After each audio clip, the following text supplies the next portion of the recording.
고전주의, 낭만주의 이렇게 써놨는데 이 낭만이란 말을 사람마다 다 다르게 쓰기 때문에 왜 사람들이 그걸 낭만주의를 낭만주의라고 하는지 나도 이해를 못하겠어.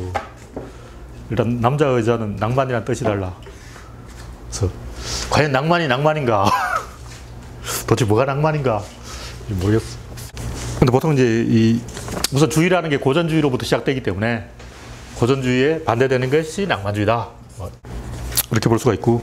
근데 내가 하고자 하는 이야기는 무슨 주의가 굉장히 많아. 찾아보면 한 30개 넘을 것 같은데 그것이 다 이 두 개 안에 들어간다거나 혹은 이쪽인데 이쪽이라고 주장하거나 이쪽인데 이쪽이라고 주장하거나 혹은 양다리를 걸치고 있거나 아니면 원래는 이쪽인데 갈수록 이쪽으로 변해간다는 거지.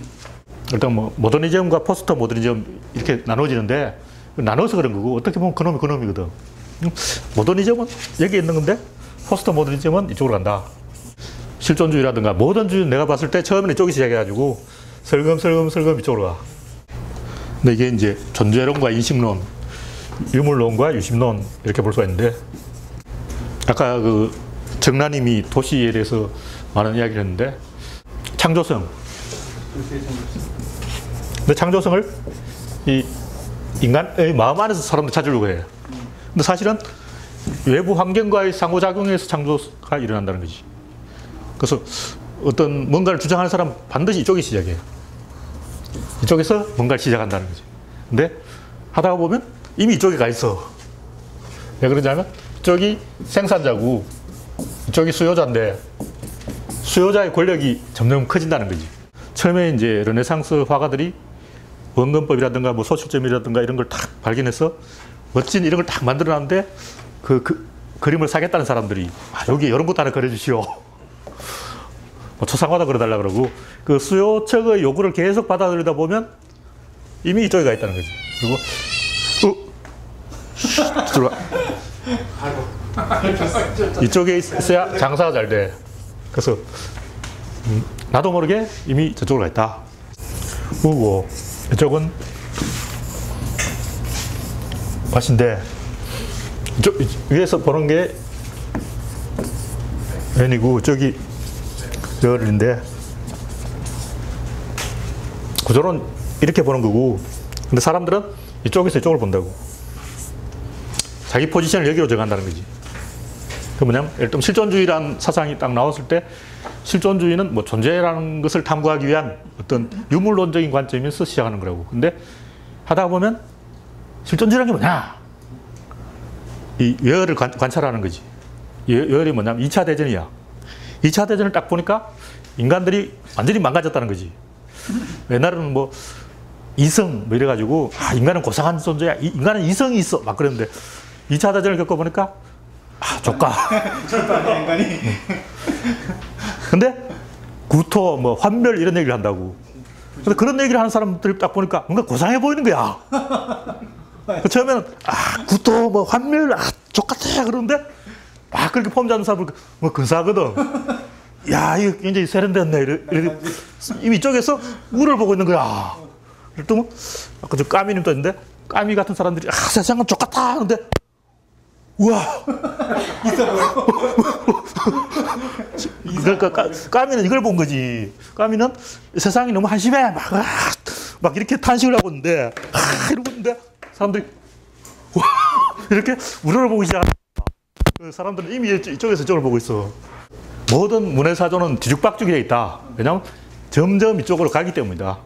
존재론에서 인식론으로 계속 변하기 때문에 그냥 그걸 받아들이는 쪽에서 그렇게 받아들여. 그래서 그 서성이 아무리 이론론을 이야기해도 제자들은 이원론을 받아들이기 때문에 예수님이 인간은 평등하다. 그럼 인간이 평등하더니 와 저분은 대단한 사람이야.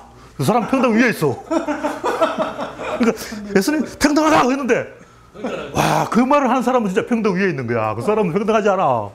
그러니까 모든 사람이 그렇게 이제 받아들이기 때문에 이미 이런 구조 속에 한번 들어가 버리면 헤어날 수가 없다. 그래서 그 무선주의가 100가지점이 있는데 이미 다 이런 구조로 왜곡되기 때문에 그 뭐 특정 무슨 사실주의는 이거다, 뭐는 이거다 이렇게 말을 할 수가 없다.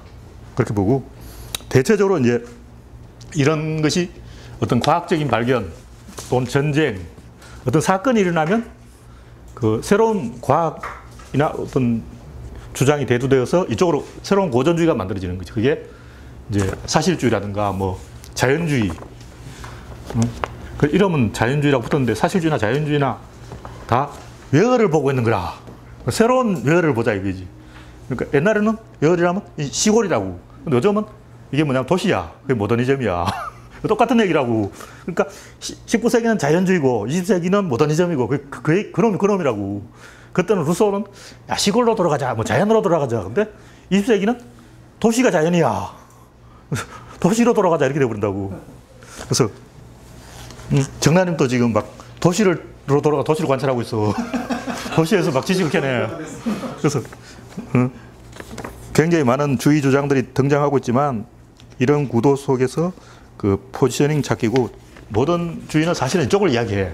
그리고 낭만주의도 이쪽에 있지만 사실은 자기는 이쪽에 있다고 주장해.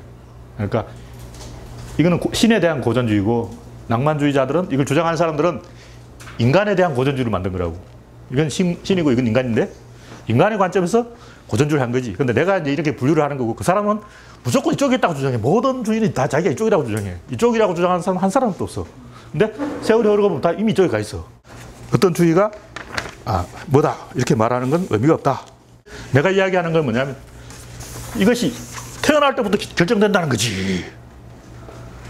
우리 회사 사장님이 이런 걸 많이 관찰했는데 하나는 이쪽 파들은 뭐냐면 백신파야.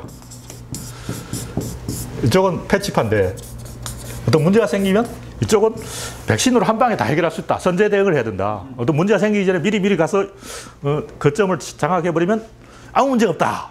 그럼 해봐라 하면 뭔가 헛수래. 뭔가 뒤탈이나. 뭔가 백신은 안철수 바이러스처럼 뭔가 완벽하지 않아. 자기들은 완벽하다고 주장해. 근데 이 사람들은 엄청 고집세가지고 완벽해! 막 문제없어! 그런다고. 근데 막 실행해보면 막 다운되고 뭐가 안 되는 거야. 근데 패치파는 완벽주의자야. 이 사람들은 가만히 지켜보고 있다 꼼꼼하게 문제를 해결해. 그래서 뭔가 완성도는 높은데 느려. 그래서 이 두 사람이 계속 싸우는 거야. 근데 이 둘을 동시에 하는 사람이 없어. 고전주의나 낭만주의 둘 다 한계를 하고 있지 이걸 다 하는 사람이 없다. 선제 대응도 잘하고 꼼꼼하게 완벽주의도 잘하는 사람이 없어. 근데 그걸 하는 사람이 딱 한 명 있다면 스티브 잡스인데 그 아저씨는 둘 다 해. 근데 내 주장에 의하면 그 아저씨도 사실은 이거는 조너선 아이브가 한 거고 지는 이걸 했다는 거예요. 스티브는. 스티브가 성격이 꼼꼼하다 그러는데 그건 지랄 맞은 거고 실제로 꼼꼼하게 한 거는 부하들이라고. 지는 그냥 화만 계속 낸 거야. 잡스가 일을 꼼꼼하게 했다 나 안 믿어. 그 보면 신문에 보면 잡스가 엄청 꼼꼼해서 뭐 1픽셀이 틀렸는데 그걸 잡아냈다는 거야. 뭐 세종대왕이 그 변경 소리를 듣고 음이 뭐 방음이 틀린 걸 잡아냈다 이런 이제 이야기 나오는데 김일성도 그런 전설이 있어. 김일성도 막 어떤 새로운 악기를 딱 들었는데 이거는 무슨 음이 틀렸어. 그러고 막 스티브 잡스도 그 정도 한다는 거지. 엄청나게 꼼꼼하다는 거야. 나는 안 믿지. 그거는 이제 다 하는 얘기고. 그건 지랄 맞아서 지랄한다고 한 거야. 실제로는 이거는 자기 부하들이 다 한 거야. 난 그렇게 보는 거지. 그러니까 말이 그런 거고. 실제로는 이 둘을 동시에 할 수는 없기 때문에 이 둘을 동시에 하려면 이 팀이 있어야 된다는 거죠. 그리고 팀의 어떤 비전이 있어야 돼. 그게 뭐냐면 동기부여다. 강력한 동기부여에 의해서만 이쪽 파와 이쪽 파가 팀플레이로 계속 의견 일치된다. 안 그러면 회사에서도 계속 싸워. 서로 막 선제 대응하면 된다 그러고 완벽주의로 하면 된다 그러고. 그래서 그러면 이 동기부여라는 게 뭐냐면 결국 이 잡스를 따라다니는 사람이 동기부여가 뭐 잡스를 왜 따라다녔을까? 딱 하나는 돈이 많으니까. 다 못 믿어도 잡스의 황금을 믿을 수가 있다. 잡스는 어떻게 황금을 얻었는가? 픽사를 인수해서 얻은 거야. 픽사가 대박이 나버렸어. 그러니까 잡스에 돈이 생겼지. 그러니까 절대 이 사람 안 따라다녀. 근데 잡스는 그게 됐다. 그냥 돈이 엄청 많으니까. 그래서 이거는 사실 이성적으로 설명하기 불가능한데 결국 동기부여다 하는 거지. 그래서 그 어떤 동지적인 유대, 그 목숨을 걸고 박근혜 따라다니는 충신들처럼 뭔가 목숨을 걸고 충성한 충성분자들만 이 백신파와 패치파가 결합을 해서 팀을 이뤄서 팀 플레이를 할 수 있다. 팀을 만들고 팀의 비전을 만들면 강력한 동기부여가 돼서 이런 불가능한 결합을 할 수가 있는데 결국 같아지고 싶다는 마음에서 오는 거예요. 보통 이쪽에 있는 사람은 자기 우상화를 잘해. 안철수처럼. 막 자기를 신으로 만들어. 그러면 방송에 몇 번 나와버리 팍 떠버리거든. 그러면 이쪽에 있는 사람도 야, 나도 그 사람과 같은 동급이 되고 싶다. 이런 동기부여에 의해서 이 팀이 돌아간다는 거지. 그래서 이 사람은 이런 훌륭한 완벽주의 제자를 많이 거둬내려면, 완벽주의 부하를 거둬내려면 방송 출연을 많이 해야 된다. 그래서 자기를, 이 이미지를 장사를 하는 거예요. 실제로 재벌들 보면 그런 사람 많아. 계속 방송 출연만 하는 그 부자들이 있더라고. 근데 보통 보면 코스닥 상장하려고 그러지 돼. 상장하고 나다 소식이 없어. 가끔 보면 그런 사람들이 있어. 계속 막 신문에 기사가 나오는데 조금 이따 보면 연예인하고 꼭 결혼해. 그 다음에 코스닥 상장한다 그러고 그 뒤에 감옥 가 있다 뭐. 그래서 하여튼 이쪽 사람들이 자기 PR을 잘하더라. 그래서 동기부여를 해서 이 불가능한 그 팀플레이를 하더라. 이 동기부여를 해서 이 불가능한 공존을 가능하게 하는 게 대성이다. 대성적으로 손을 잡아야 된다. 일단 이건 여기까지 이야기하고, 내가 이야기하는 핵심은 이런 것이 그 어떤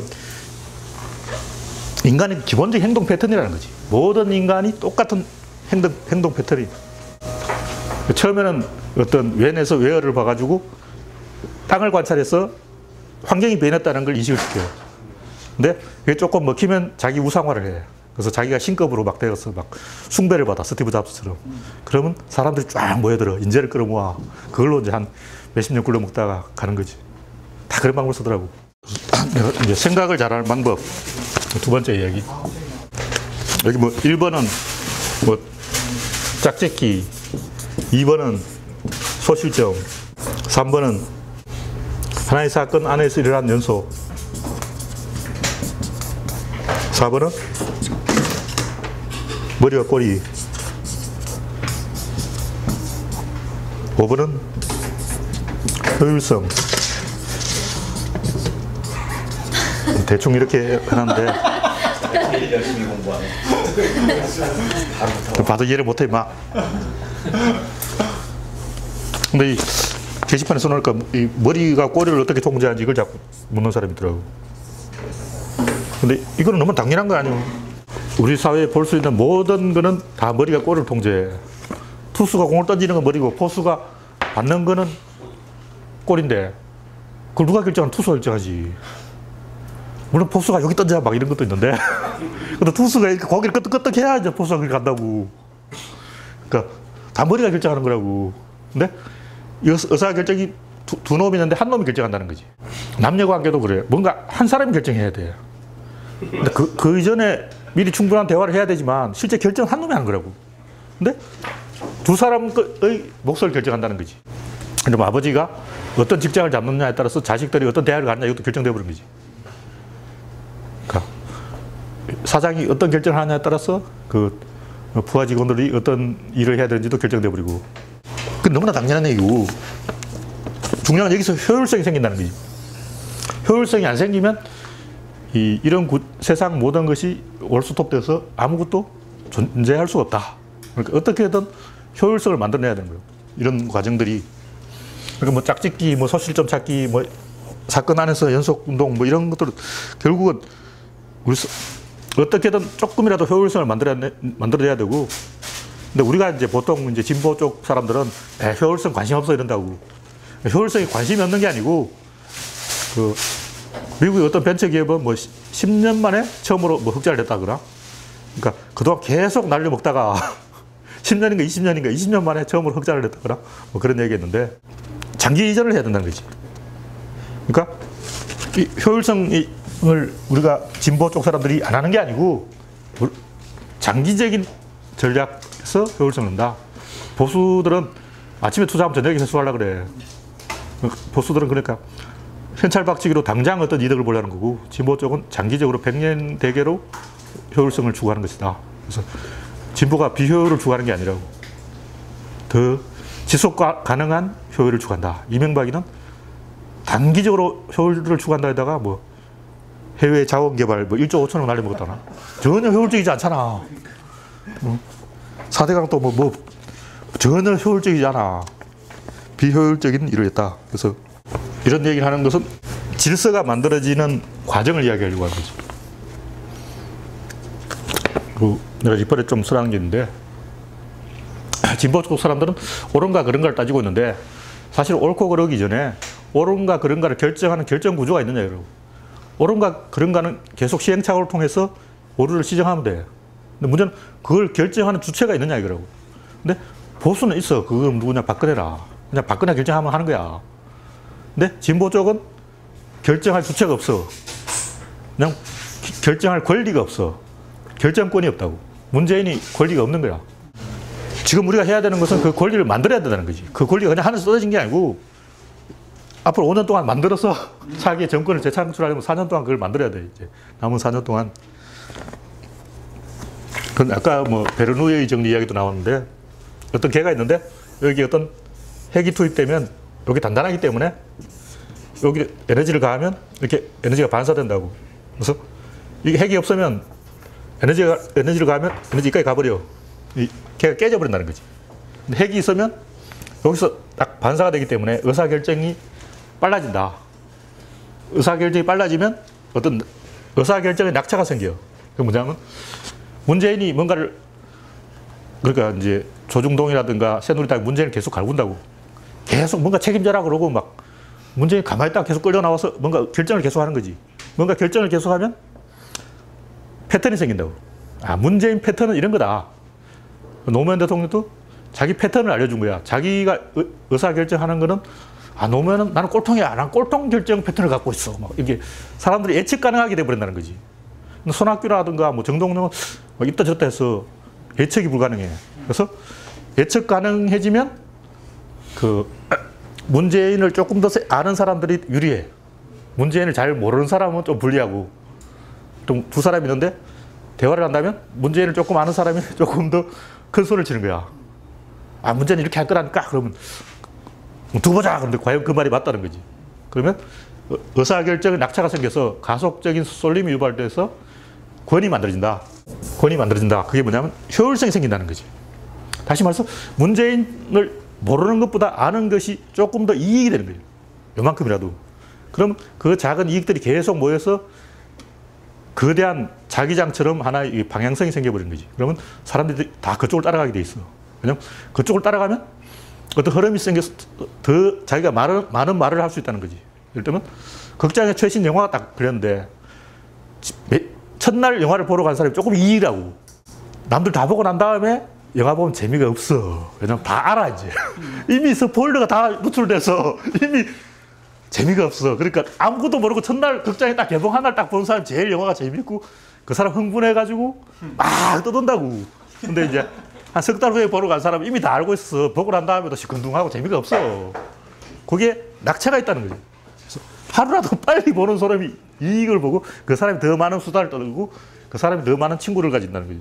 그래서 그것이 권위고 이런 어떤 생각을 하는 방법이라는 게 결국 효율성을 통해서 이 권을 만들어야 된다. 권리를 만들어야 된다. 그래서 영화를 하루라도 빨리 본 사람이 이익이고 무라카미 하루키 그 소설책 살려고 줄을 썼잖아. 아이폰 나오면 그 아이폰 본사 앞에 줄을 쫙 서 있다고. 뭐하러 그걸 줄 서 있냐고. 막 텐트 치는 사람도 있어. 그러니까 하루라도 조금 먼저 간 사람이 조금 더 할 말이 많다. 흥분도 더 많고. 그래서 어떤 의사결정에 낙차가 생겨서 유리해진다는 거죠. 그래서 한번 그런 방향성이 생기면 일제히 그쪽으로 쏠려. 그래서 그 사람이 막 좀 자기 반에서도 조금 뭔가 뜨는 거야. 아, 잘 나가라 이렇게 된다고. 일진된다고. 새누리당이 문재인을 계속 갈구면 문재인이 대통령 된다. 근데 새누리당이 계속 갈구는데 문재인이 아무 결정을 안 하고 있으면 망한다. 그러니까 계속 결정을 해야 돼. 그 결정이 옳으냐 그러냐는 중요하지 않아. 왜냐면 어차피 인간은 시행착오를 통해서 발전하기 때문에 진보 쪽은 계속 우리가 옳다 그러는데 사람들은 시행착오와 오류 시정을 굉장히 좋아해. 그래서 주인공이 그 부시처럼 젊었을 때 막 놀다가 나중에 개과천선해서 이런 거 굉장히 좋아해. 처음부터 나는 모범생이고 처음부터 공부 안 했고 잘했다 하면 사람들이 안 좋아해. 그 사람 못 믿는다고 생각하는 거야. 굉장히 똑똑하고 훌륭하고 얼굴도 미남이고 다 잘생긴 사람보다 뭔가 노무현 대통령 전문가 삐딱하고 막 이상한 사람을 믿을 수가 있어 하고 막 신뢰를 하는 거야. 이 시행착오와 오류 시정을 통해서 사회가 발전되도록 그렇게 구조가 되어 있기 때문에 그 옳은 판단을 해야 되는 게 아니고, 물론 장기적으로 옳은 판단을 해야 되지만 단기적으로는 계속 상호작용을 하면서 국민과의 어떤 접점, 뾰족한 지점을 계속 긴장된 지점을 유지하는 사람이 유리하다. 그리고 새누리당이 그 문재인을 도와주고 있다. 뭐 그런 얘기고, 문재인 이때 빼면 안 되고 계속 뭔가 판단하고 결정을 해야 돼요. 이상 여기까지만 하죠.